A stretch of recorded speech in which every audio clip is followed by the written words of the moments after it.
Thousands of protesters in Algeria have rejected the Algerian parliament's choice of an interim president after the resignation of Abdelaziz Bouteflika. Protesters say the replacement Abdelkader Ben Salah is part of the ruling elite which has dominated the country since 1962. The choice of Ben Salah has angered many, and protests are growing even more in central Algiers.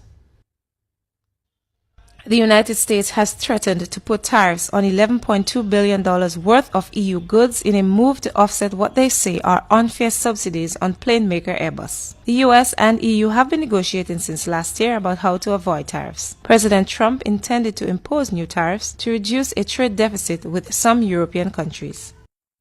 Iran has appointed a former nuclear negotiator, Majid Ravanchi, as its new envoy to the United Nations. The move is an attempt to salvage a nuclear deal with world powers. Ravanchi was one of the first persons who helped Iran reach a nuclear agreement in 2015 with the United States, Britain, France, Russia, China, and Germany. Still with Iran, President Donald Trump said that he would name Iran's elite Islamic Revolutionary Guard Corps a terrorist organization. The declaration is historic and unprecedented, as it is the first time the U.S. has named a foreign power's military as a terrorist group. More from Reuters. Today, the United States is continuing to build its maximum pressure campaign against the Iranian regime. In an unprecedented move, the U.S. State Department on Monday said it would label Iran's elite Revolutionary Guards Corps a foreign terrorist organization.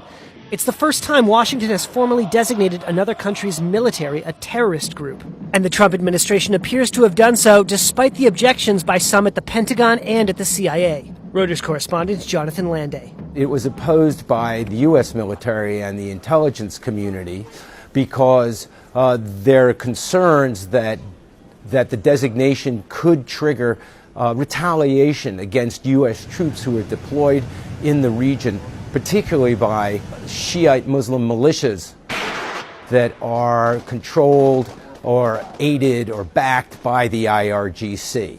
We're doing it because the Iranian regime's use of terrorism as a tool of statecraft makes it fundamentally different from any other government. The IRGC is Iran's most powerful security force. Designating it as a foreign terror group is meant to hamper its ability to move money and operate internationally. President Donald Trump has sought to ramp up pressure on Iran since he took office. The White House pulled out of a multinational nuclear deal meant to block Iran from building nuclear weapons, and it leveled new sanctions against Tehran. Washington is now targeting the IRGC, which it says backs militant groups across the Middle East, from Hezbollah in Lebanon to Houthi fighters in Yemen's civil war. The Revolutionary Guards Corps has been under intense U.S. sanctions for nearly 2 decades, and it's not clear that labeling it a terror group now will have a major impact on the organization. But some warn that the label could provoke retaliation against U.S. forces in the Middle East. American troops are still on the ground in Iraq and Syria, in proximity of IRGC-trained militias fighting against the Islamic State. Iran's response to the move was immediate and in kind.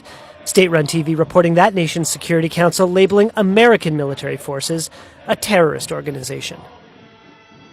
Burger King has pulled a promotional video in New Zealand after it sparked an outcry in China. The ad showed customers trying to eat burgers with chopsticks, and now calls are being made for an apology from the U.S. fast food chain. The video, posted on a franchise's Instagram account, showed Westerners with oversized chopsticks struggling to eat the company's new Vietnamese sweet chili tender crisp burger. In a statement, Burger King acknowledged that the ad was insensitive and stated that it does not reflect the brand's values of diversity and inclusion. With your World Outside report, I am Leah Phillip for Prime Time Caribbean.